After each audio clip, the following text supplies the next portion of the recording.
We're going to analyze Mike Trout's swing and do some comparisons with some of the key fundamentals that we feel are important to our hitting philosophy. First thing we want to emphasize here is, or point out, is his stance.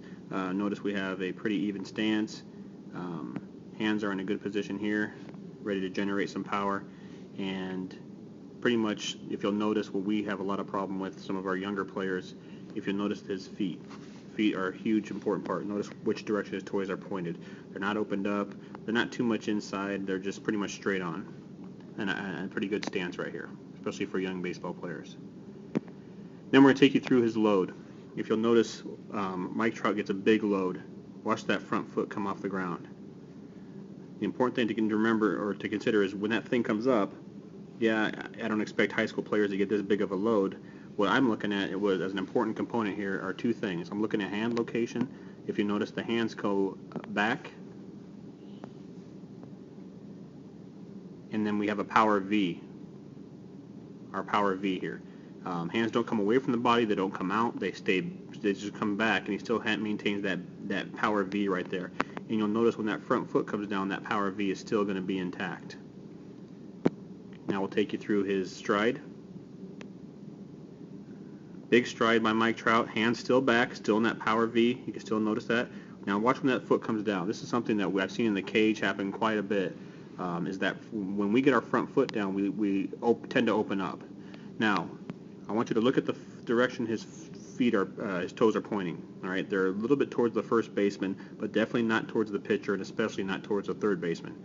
In other words, he's closed off that front half, and his heel is down on the ground. What that does is it's going to give him a better opportunity to lock in this front half right here. Okay, if we bend or come forward, then we're going to lose our balance point. Notice here he's still balanced, and he maintains that balance all the way through his swing. Now we're going to take you through his swing as he's going to the ball. Notice that front half locks down, that front heel's down, locks that front hip, and now we're starting to generate a power from the back half. Watch the hip and the hands start to trigger the swing. They start to launch the swing. It's not pivoting on that back foot. He's using that back hip and that knee to drive into the ball. Okay? You'll see that his back foot here is still almost planted on the ground. It's not pivoting or turning. Where he's getting his power generated from is the knee and the hip. And then that will ultimately trigger the hands.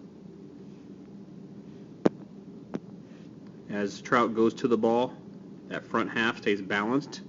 He stays balanced here through the ball, straight down through the ball, and we have our power V now in our back half.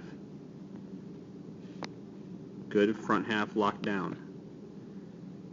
Hands go straight to the ball. Look at his head location, chin on the ball, hands through the zone, and his finish is going to take that back foot. It's going to come off a little bit off the ground, but notice how he still stays in a good perpendicular or a good upright position. That was a home run, by the way.